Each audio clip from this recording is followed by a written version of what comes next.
How to end a conversation politely without being rude. Let's be real.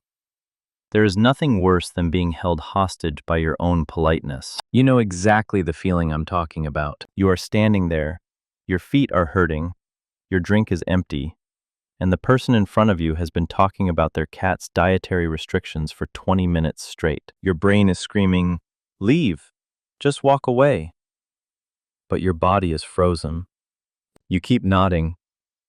You keep smiling that tight, painful smile. You keep saying, "Wow, that's crazy," because you are terrified that if you excuse yourself, you're going to look like a jerk. We have this deep-seated fear that ending a conversation is an act of rejection. We think that saying, "I have to go," translates to, "You are boring and I don't like you." But here's the truth that will set you free.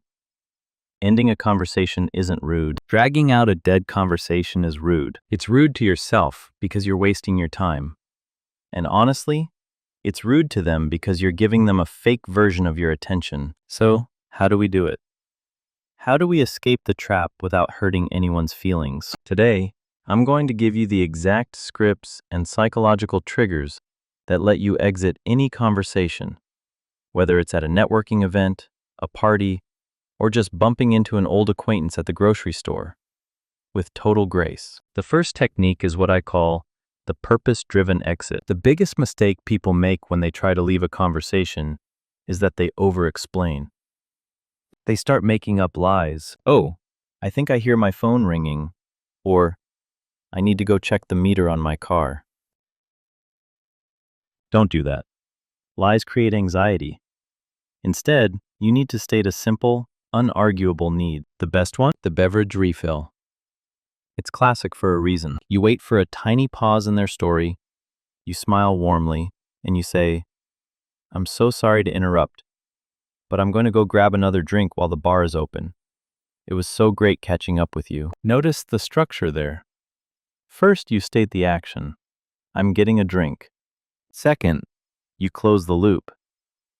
"It was great catching up." You aren't asking for permission, you are announcing a transition. And because it's a physical need, thirst, hunger, or the restroom, nobody can argue with it. It's a neutral exit. But what if you don't need a drink? What if you just want to move on? That brings us to the social butterfly technique. This is perfect for networking events or parties where the whole point is to mingle. In this scenario, you frame your exit as a favor to them. You say, "Listen, I don't want to monopolize your time.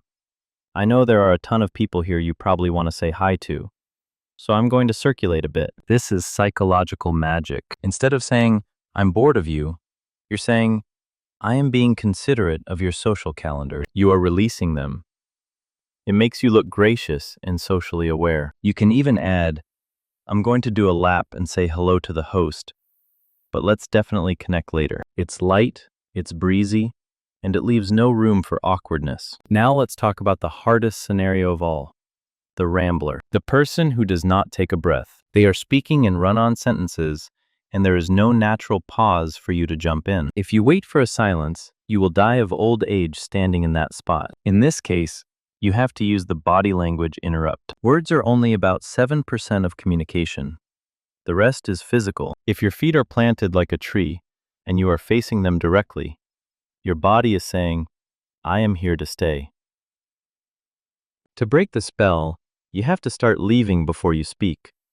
Shift your weight. Turn your feet towards the door. Check your watch, not in a rude way, but in a becoming aware of time way. Lift your hand slightly, almost like you're about to high-five someone. This visual cue forces their brain to register a disruption. When they falter for just a split second, you jump in with their name. Using someone's name is the most effective way to stop them because we are programmed to pay attention when we hear it. You say, "Gary, I hate to interrupt you, but I just realized I promised to help Sarah with something in the kitchen." Or, "Gary, I'm so sorry to cut you off, but I have to run to my next meeting." The key phrase here is, "I hate to interrupt." It softens the blow. It puts the blame on the circumstance, not on their personality. You are validating that what they are saying is important, but your schedule simply won't allow you to hear the rest of it. Another incredible tool for your arsenal is the summary and appreciation method. This is the best way to make people feel good about the interaction as you are ending it. A lot of times, people keep talking because they don't feel heard yet. They are repeating themselves because they want validation. So give it to them. Summarize the main thing they just told you. Wow, so you're moving to Chicago next month? That is going to be such an exciting adventure.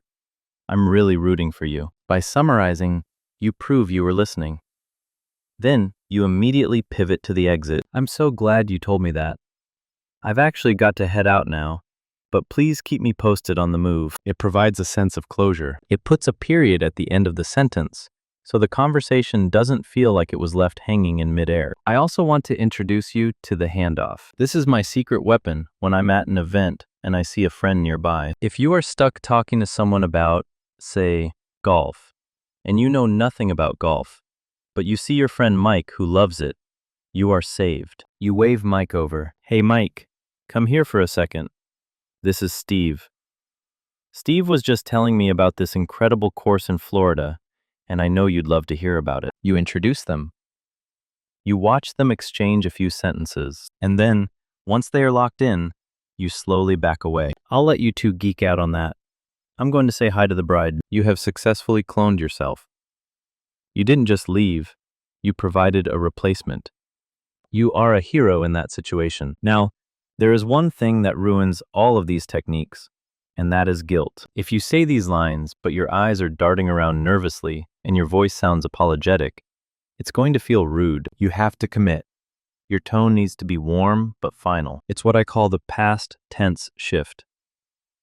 Listen to the difference between these two sentences. Option A. This is fun. We should talk more. Option B. This has been so much fun. I'm so glad we got to talk. Option A keeps the door open. Option B shuts the door. By using the past tense, it has been great. I loved catching up. You are signaling to their brain that the event is over. It's a subtle verbal cue that helps both of you transition. Finally, I want you to remember the leave them wanting more principle. The best time to leave a conversation is actually when it's going well, not when it's dying. If you leave when the energy is high, both of you walk away with a positive memory of the interaction. If you wait until you have both run out of things to say and are staring at your shoes, the memory is awkward. So, have the courage to exit on a high note. That is such a funny story.